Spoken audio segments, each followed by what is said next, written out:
세럼들은 이렇고요. 수분 충전이 어느 정도 잘 되고 나니까 빛을 받으면 굉장히 물광이 잘 차오른 느낌이 드는 건 확실합니다.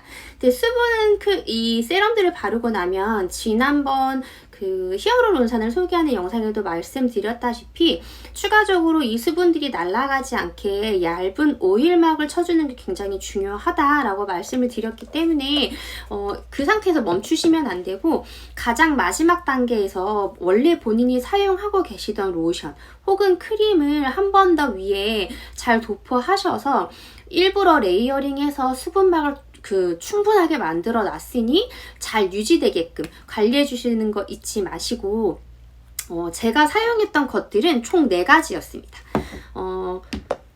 수분 라인으로만 정말 다 채우고 싶다 할 때는 이 벨프리모, 요것도 제약사에서 나온 거죠. 벨프리모에서 나온 이 아토 히얼베리어 요 크림을 사용하는 날도 있었는데 요거는 일부 쓰면서 아토피가 개선된 분들도 있다라는 후기도 있지만 제약사에 물어보니까 사실 이게 아토피용으로 만들어진 거는 아니라서 그냥 수분 충전이 잘 됐기 때문에 개선이 일부 막 가렵거나 했던 증상들이 개선이 된 거지 아토피 치료용으로 나온 건 아니다라고 했고, 저 같은 경우도 그냥 수분 막이 씌워진 느낌이기는 한데 약간 답답한 느낌은 있어서 저녁에 자기 전에 약간 슬리핑백처럼 사용할 때는 이 제품을 사용하는 경우도 있습니다. 그날 피부 상태에 따라 제품을 고르시면 될 것 같고, 이 아토의 히얼베리어 제품을 사용하지 않는 날 혹은 아침에 일어났는데 밖에 오늘따라 날씨가 너무 건조하고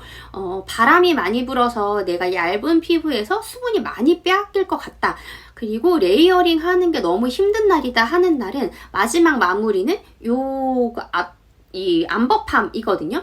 독일에서 나오는 크림이고 독일의 약국에서 이제 판매하는 더마 코스메틱의 하나라고 보시면 됩니다. 그래서 소금의 성분이 8% 정도 들어가 있는 걸로 알고 있고, 아가들이 정말 애기한테도 사용할 수 있을 정도로 굉장히 자연 친화적이고 굉장히 순하게 만들어진 제품인데 이게 이 통으로 되어 있는 것도 있고 튜브로 되어 있는 것도 있어요. 근데 튜브 제품들은 짜서 안 나오는 것 같아도 위에 중간에 잘라가지고 보면 밑에 많이 뭉쳐 있거든요.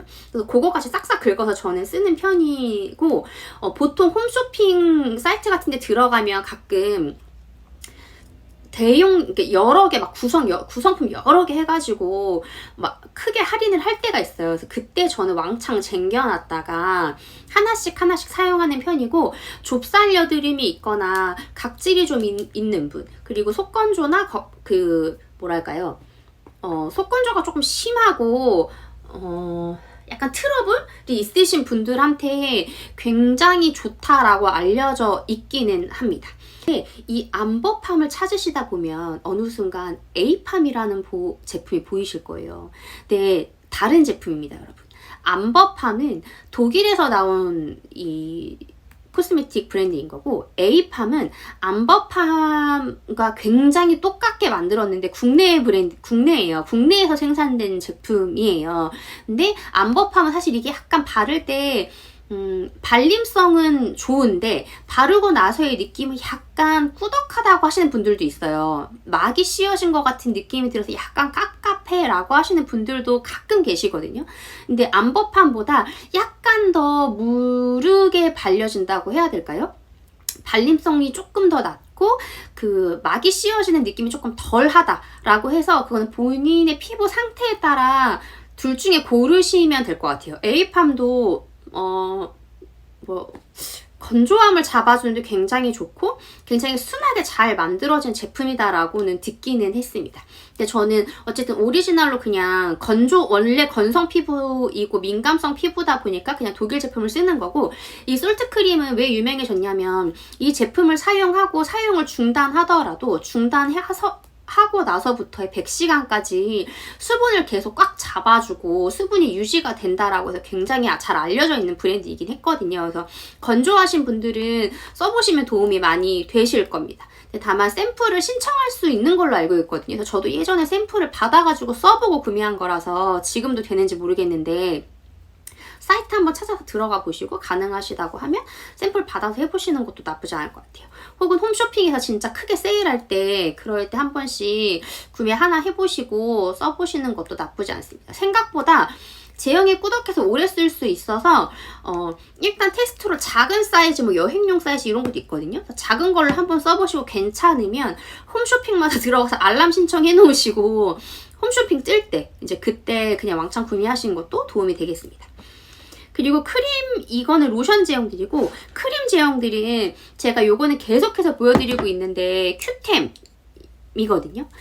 이 큐템에서 나오는 세라밤, 세라마이드가 6%라고 해서 시중에 나와 있는 그 어떤 상품들보다 세라마이드의 함량이 제일 높은 밤이라서 그 장벽이 무너지고 장벽이 손상될 때 빠르게 회복시켜주고 도움을 줄 수 있는 제품이고, 저는 그 제로이드나 뭐 아토팜 이런 제품들도 썼는데 피부 민감증 반응이 생겼어서 그 제품들을 쓸 수가 없어가지고 이거 큐템으로 사용하고 있고, 지금은 조금 괜찮아졌는지 테스트로 받은 그 아토팜이나 이런 제품들 거 써보니까 지금은 또 괜찮더라고요. 근데 예전에는 그게 안 맞아서 제가 요거를 썼던 거였거든요. 그래서 앞에 레이어링을 수분크림으로 막 그 수분 앰플로 여러 번 도포를 하고 마지막에는 요걸로 마무리는 이제 장벽이 조금 무너진 것 같은 날, 피부가 민감도가 더 올라올 것 같은 날은 요걸로 마무리를 하고요.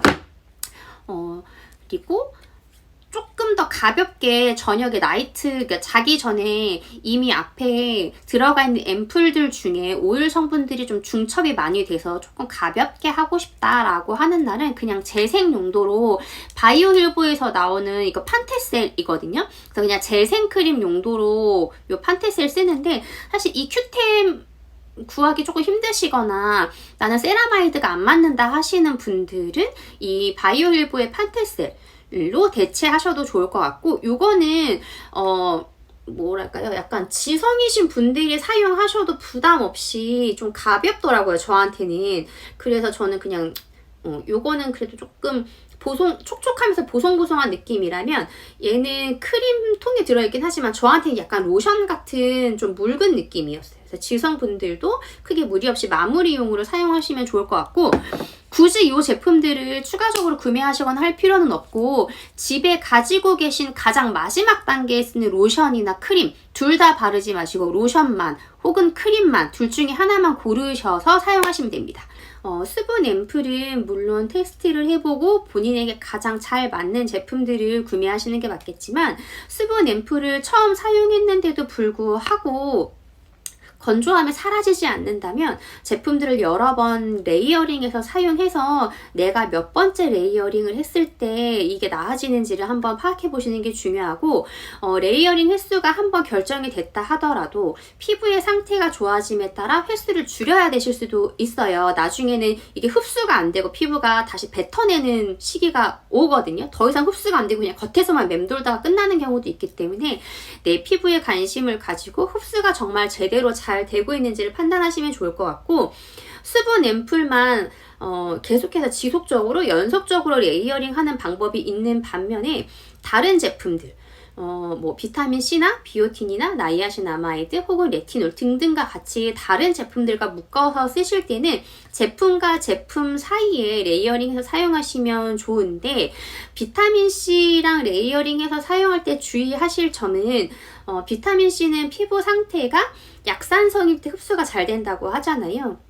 그래서 이 히아루론산들이 보통 pH 농도가 5에서 7 사이예요. 그래서 성분 자체로만 보면 pH 5에서 6.5 정도의 상태를 띠고 있고, 약산성인 히아루론산입니다 라고 되어 있더라도 산도를 측정해보면 대부분 5를 넘어가는 정도의 약산성인 형태인데, 비타민C가 흡수되려면 보통 뭐 3.5에서 4.5 요 사이에 있어야 흡수가 잘 된다고 하거든요. 그래서 비타민C를 오전에 사용하면서 이 수분 앰플을 레이어링 하고 싶다라고 하실 때는 효모 발효 추출물 같은 것들이나 약산성 클렌징으로 그냥 세안만 가볍게 해서 산성인 베이스를 만들어 주신 다음에 비타민C를 쓰시고 그 뒤에 코스를 진행해 주시면 되고, 나는 세수하고 비타민C를 바로 바르면 따가워 라고 하시면 나이아신아마이드 먼저 바르시고 그 다음에 비타민C를 사용해 주시면 좋습니다. 요거는 제가 사용해보면서 터득한 방법이고, 또 디오디너리에서 나오는 레티놀을 써보신 분들은 아시겠지만 이 레티놀이 호호바 함량이 조금 높은 것 같아요. 그래서 바르고 나면 약간 그 오일의 번들번들함이 남거든요. 그래서 저는 저녁 같은 경우에는 레티놀을 약간 마지막 뒤쪽 라인에 배치를 하는데, 앞에 다른 크림, 다른 성분들, 나이아신아마이드나 다른 것들을 쭉 이렇게 쓰고 레티놀을 마지막 레이어링의 수분과 레티놀을 바르고요. 이 번들거림이 있긴 하지만 일단 발라요.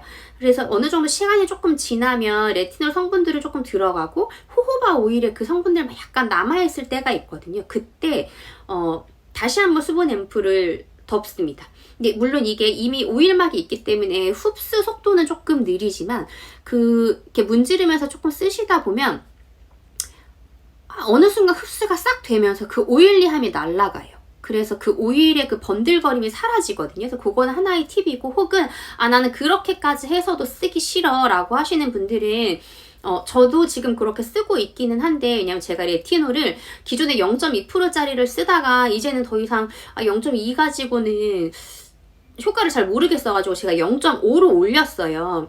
그래서 이 0.2%짜리가 너무 이제 조금 남았는데 버리기는 아깝고, 근데 그냥 두 잔이 사나할 것 같아서 냉장고에 넣어놓고 세타필 바디크림에다가 레티놀 한 3방울 정도 해가지고 바디로션 바를 때 몸에도 쫙 바르거든요.